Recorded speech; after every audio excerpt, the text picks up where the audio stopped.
For generations, the line between a criminal and a national hero at sea was thinner than anyone likes to admit. It wasn't defined by morality, behavior, or even violence, but by ink on paper. The ships were the same, the cannons were the same, the bloodshed was the same, and the stolen cargo was the same. The only difference was permission. With a government signature, a man became a privateer, a defender of national interests. Without it, he was a pirate, a criminal destined for the gallows.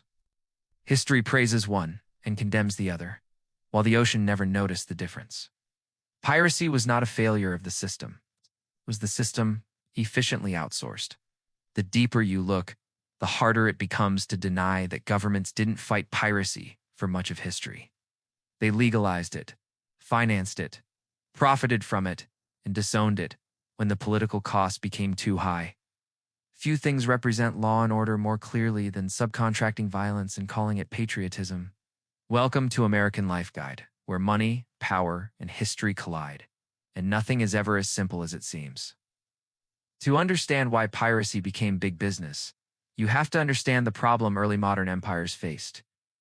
By the 16th and 17th centuries, global trade was exploding.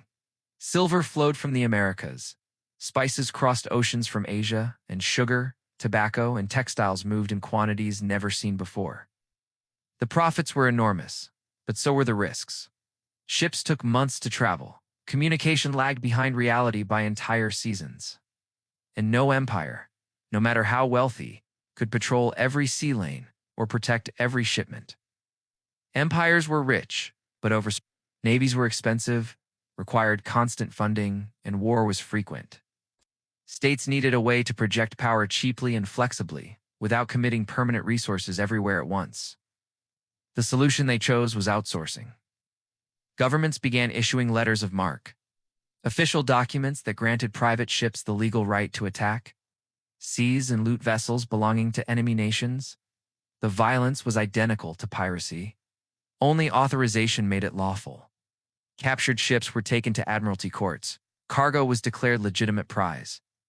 And the profits were split between crews, investors, and the state. This wasn't chaos. It was financial engineering. State paid no salaries, absorbed no losses, and managed no daily operations. Private investors funded the ships. Captains recruited crews willing to accept extreme risk. And if a voyage failed, the losses stayed private. If it succeeded, the gains were shared. The crown took its cut without firing a single cannon. Privateering became one of the earliest large-scale examples of privatized risk and shared reward. Investors financed violence, sailors risked their lives, and governments collected revenue while weakening rivals. Figures like Sir Francis Drake are remembered as heroes in England for actions that would have earned them execution under another flag. France issued thousands of letters of marque from ports like St. Malo and Dunkirk, turning the English Channel into a hunting ground. The Dutch Republic relied heavily on privateers to weaken Spain. While Ottoman-aligned corsairs operated with state approval in the Mediterranean, Spain, ironically, became the perfect target. Its silver fleets were vast, predictable, and incredibly valuable. The more Spain tried to centralize control, the more profitable privateering became for its enemies. Trade routes turned into corridors of sanctioned theft, where legality depended on paperwork, not conduct. Queen Elizabeth I didn't simply tolerate raids on Spanish shipping. She quietly invested in them, as did nobles and merchants across Europe. Publicly, governments denied involvement, while privately enjoying enormous returns. Plausible deniability became official policy. An entire shadow economy emerged around this arrangement. Shipyards flourished, ports grew rich, insurers priced violence into contracts, and courts refined legal frameworks to decide which stolen goods counted as lawful prize. Violence was normalized, priced, and absorbed into the financial system. Those who benefited most were far removed from the danger. Sailors lived short, expendable lives, facing disease, storms, combat, and execution, and were paid only if a voyage succeeded. Investors spread risk across multiple ships, while governments weakened enemies without formally declaring war. The farther one stood from the deck, the safer and more profitable the system became. Over time, the line between legal and illegal blurred so completely that even people living through it struggled to tell the difference.